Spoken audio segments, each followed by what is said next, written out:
Hello everyone, welcome to my channel Anjali's Learning Point. Today's topic is advanced level of present indefinite tense.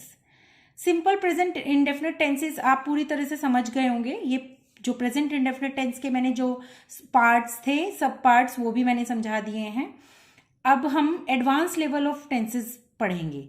आपने बहुत सारी चीज़ें अभी ऐसी पढ़ी हैं और समझी हैं जो आपने पहले भी पढ़ रखी थी, कहीं ना कहीं बुक्स में, किसी अपने स्कूल में या किसी से, या कोई वीडियो देख के। लेकिन जो मैं अभी बताने जा रही हूँ वो वाले सेंटेंसेस आपने अभी तक पढ़े तो होंगे, बट आपको ठीक से उसका ये नहीं पता है कि उसको एक फॉर्मूला क्या यूज हुआ है। वो प्रेजेंट इंडेफिनिट टेंस के अंदर ही आते हैं, उन्हें भी प्रेजेंट इंडेफिनिट टेंस में ही पढ़ाया जाना चाहिए। ठीक है, तो पहला मेरा यहाँ पे है ऑब्जेक्ट बेस्ड सेंटेंसेस, कर्म प्रधान वाक्य। इसमें ऑब्जेक्ट बेस्ड सेंटेंसेस होते हैं। ये इसमें जो है कर्ता नहीं होता है, सब्जेक्ट नहीं होता है, सिर्फ ऑब्जेक्ट होता है। ठीक है, कर्म प्रधान होते हैं ये वाक्य। हम ऑब्जेक्ट को ही सब्जेक्ट बना लेते हैं और उसका फिर हम वाक्य का हिंदी इंग्लिश में अनुवाद करते हैं। ठीक है, उसका फॉर्मूला क्या होता है? Object plus is am are plus verb की थर्ड फॉर्म। ठीक है, वर्ब की थर्ड फॉर्म। जैसे, और ये जो सेंटेंसेस मैं आज बताने वाली हूँ ये सब जर्नल यूज के सेंटेंस है। आप घर में डेली में इन सेंटेंस को जरूर बोलते ही होंगे, इन सेंटेंसेस को। जैसे यहाँ अंग्रेजी पढ़ाई जाती है, आपके बच्चा स्कूल जाता है तो आप पूछते हैं या किसी और से पूछते हैं ट्यूशन के लिए कि यहाँ अंग्रेजी पढ़ाई जाती है, या बताते हैं कि मेरे यहाँ ना अंग्रेजी पढ़ाई जाती है, इंग्लिश मेरे यहाँ फ्रेंच पढ़ाई जाती है, या यहाँ पर फ्रेंच बहुत अच्छी पढ़ाई जाती है। इस तरीके के सेंटेंसेस आप डेली में दिन में एक सेंटेंस तो बोल ही देते होंगे अगर आपके बच्चे पढ़ने वाले हैं इस तरीके से। तो सेंटेंस है यहाँ अंग्रेजी पढ़ाई जाती है। अब इस सेंटेंस में आप देखेंगे कोई सब्जेक्ट नहीं है, it's totally based on object. और ऑब्जेक्ट को ही अब हमें सब्जेक्ट बनाना है। ऑब्जेक्ट को क्या बनाना है? सब्जेक्ट बनाना है। तो सबसे पहले जो हमें ऑब्जेक्ट है हमारा, सबसे पहले हमें उसे सब्जेक्ट बनाना है। जैसे यहाँ है अंग्रेजी, इसको हमें अब सब्जेक्ट बनाना है तो हम बनाएंगे इंग्लिश। ठीक है, अब हमें लेना है इज एम आर। जो इंग्लिश लिया है तो इंग्लिश के साथ सबको पता है सिंगुलर है, सिंगुलर के साथ हमेशा इज आता है, इंग्लिश इज।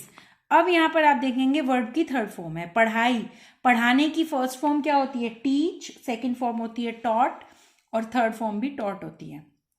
तो हम थर्ड फॉर्म लेंगे taught, TAUGHT। English is taught here. यहाँ की स्पेलिंग हमने सबसे लास्ट में लेगी है, जो यहाँ सबसे फर्स्ट में था ना, यहाँ इसको हम सबसे लास्ट में लाके फुल स्टॉप लगाएंगे। ठीक है, नेक्स्ट है गाजियाबाद में तैरना कहाँ सिखाया जाता है? It's a question mark, interrogative sentence. यहाँ पे लास्ट में हम क्वेश्चन मार्क लगाया है हमने। तो गाजियाबाद में तैरना कहाँ सिखाया जाता है, देहरादून में तैरना कहाँ सिखाया जाता है, या और किसी चीज को हम पूछते हैं, अरे मुजफ्फरनगर में कुकिंग कहाँ सिखाई जाती है। ऐसे सेंटेंसेस हम पूछते हैं ना। या यहाँ पे जो है स्विमिंग कहाँ सिखाई जाती है, ये तो है। या फिर हम और भी ऐसे बहुत सारे सेंटेंसेस हम बोलते हैं, ठीक है, जो बच्चों के लिए होते हैं। यहाँ पे कंप्यूटर कोर्स कहाँ कराया जाता है। ठीक है, सो यहाँ पे सेंटेंस है गाजियाबाद में तैरना कहाँ सिखाया जाता है। तो अब हमें क्या करना है, कहाँ जो है ना हमारा, इसको हमें सबसे पहले लाना है क्योंकि इंटरोगेटिव सेंटेंस है। तो कहाँ की स्पेलिंग हम सबसे पहले ले आएंगे, वेयर। वेयर। अब हमें इज एम आर लगाना है तो हम इसके अकॉर्डिंग ही इज लगाएंगे, वेयर इज। अब तैरने की स्पेलिंग लाएंगे, स्विमिंग। अब हमें क्या पता है यहाँ पे हम स्विमिंग, एस, तैरने की स्पेलिंग को हम लेकर आएंगे SWIMM। देखिए स्विमिंग में डबल एम आता है जब वो प्लूरल बनता है, स्विमिंग। अब हमें थर्ड फॉर्म लानी है। सिखाने की स्पेलिंग ऊपर भी हमने देखी थी, टॉट। थर्ड फॉर्म टॉट है, एट गाजियाबाद। ठीक है,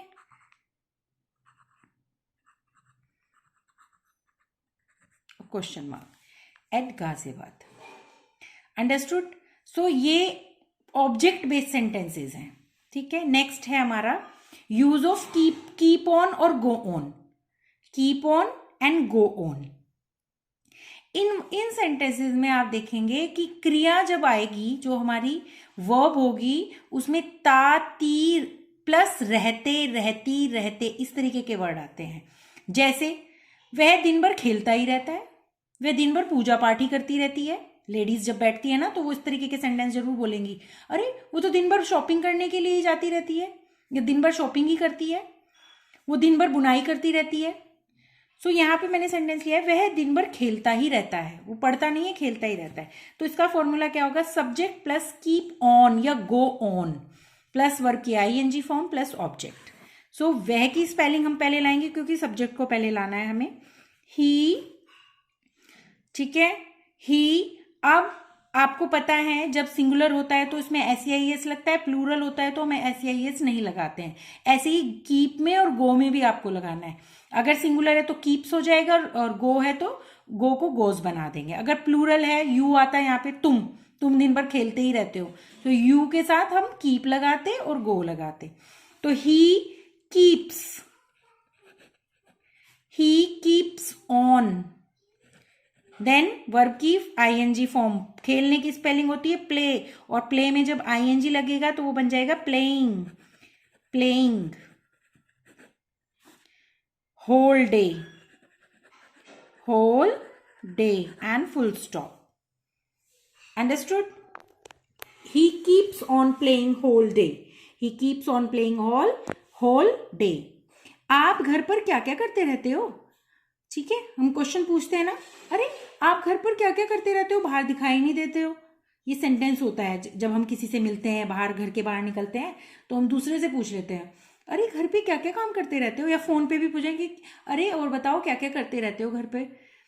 तो ये जनरल सेंटेंस है हम जो बोलते हैं, तो उसको हम कैसे बोलेंगे, it's a question interrogative sentence. तो पहले हम इंटेरोगेटिव वर्ड को लाएंगे, व्हाट। अब यू है, आप है तो यू आएगा और यू के साथ डू आएगा।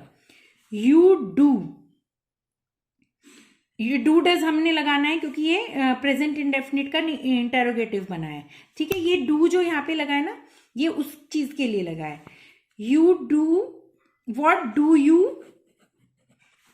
कीप। अब हमने एस या एस नहीं लगाया है, अब हमने कीप ऑन डूइंग, डू में आईएनजी फॉर्म लगाई, एट होम और question mark. What do you keep on doing at home? What do you keep on doing at home? आप घर पर क्या करते रहते हो?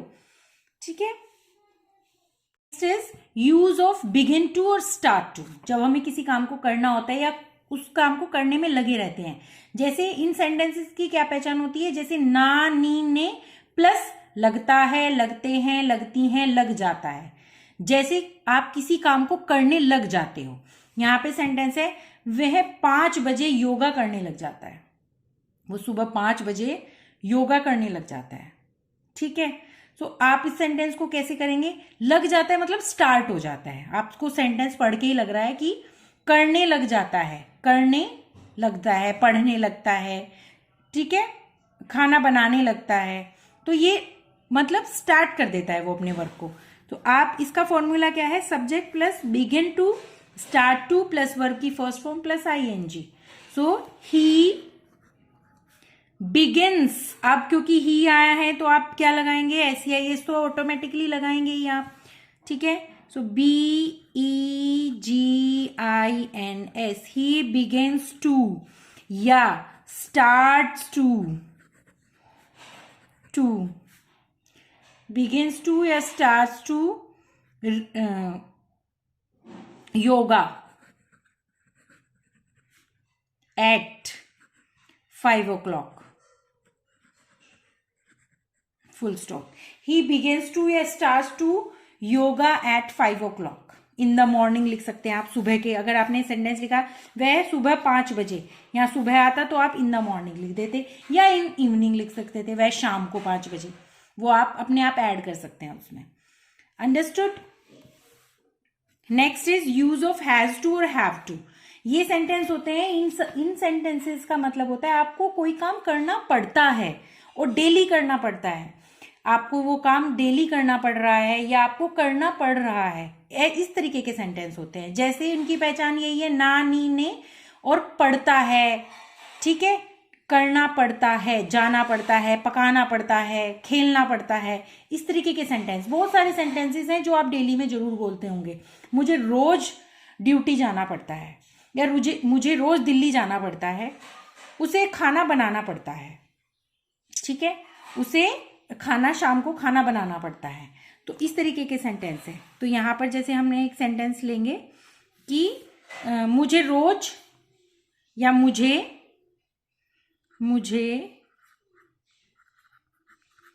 रोज दिल्ली जाना पड़ता है,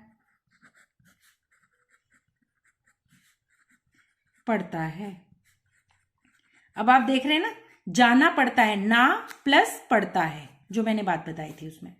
तो आप इस सेंटेंस को कैसे बनाएंगे? आप इस सेंटेंस को बनाएंगे कि अब आपको इसमें हैज टू या हैव टू यूज करना है।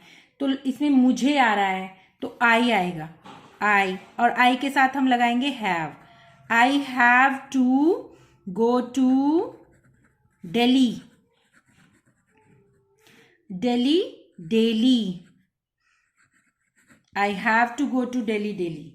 I have to go to Delhi daily. ठीक है, तो ये have to और has to का यूज हो गया है, और वर्ब की फर्स्ट फॉर्म ही हमने लगाई है go. Use of let. कुछ सेंटेंसेस ऐसे होते हैं जिसमें हम let यूज करते हैं, और उनकी पहचान क्या है, कैसे सेंटेंस में करते हैं। जैसे नानी ने देता है, देते हैं, देती हैं। जैसे वो मुझे पढ़ने नहीं देता है। हम किसी की कंप्लेन करते हैं ना कई बार, अरे वो तो बहुत ही परेशान करता है, वो मुझे पढ़ने ही नहीं देता है, ठीक है। आप मुझे कहीं जाने क्यों नहीं देते हो? अक्सर बच्चे ये करते हैं कि जब हम उन्हें कहीं जाने से मना कर देते हैं तो वो हमेशा ही उनका ये क्वेश्चन होता है, आप मुझे कहीं जाने क्यों नहीं देते हो? तो इन सारे सेंटेंसेस में हम लेट का यूज करेंगे। इस टाइप के सेंटेंसेस में जब आप देखेंगे कि उसमें नानी ने प्लस देता है, ठीक है, तो जब कोई काम कोई दूसरा किसी को करने नहीं देता है, या किसी चीज के लिए हमें रोक के रखता है, उस चीज पे हम ये सेंटेंसेस बनाते हैं। उसमें subject plus late plus object plus verb की फर्स्ट फॉर्म, ठीक है। तो पहला सेंटेंस है वो मुझे पढ़ने नहीं देता है, तो आप देखेंगे पहले वह की स्पेलिंग है ही मुझे पढ़ने नहीं दे, वह मुझे पढ़ने नहीं देता है। ही डज नॉट, आपने पढ़ा था कि सिंगुलर के साथ हम डज नहीं की स्पेलिंग अब ले आएंगे यहाँ पे। अगर नहीं है तो उसमें, अगर नहीं है, नहीं शब्द नहीं है तो नॉट नहीं लगाएंगे। Let me study, he does not let me study, आप मुझे कहीं जाने क्यों नहीं देते हो? सो ये क्वेश्चन आप देख रहे हैं, क्वेश्चन प्रश्नवाचक वाक्य है, पहले ही देख रहे हो भाई, प्रश्न ही तो पूछ रहे हैं, आप मुझे कहीं जाने क्यों नहीं देते हो। इसका जो वो है, जो इसका आप समझेंगे भाव है, वो प्रश्नवाचक है। सो वाई, क्योंकि स्पेलिंग पहले आ जाएगी वाई डू यू नॉट, अब नॉट की स्पेलिंग आएगी क्योंकि नहीं है, ठीक है। Not let me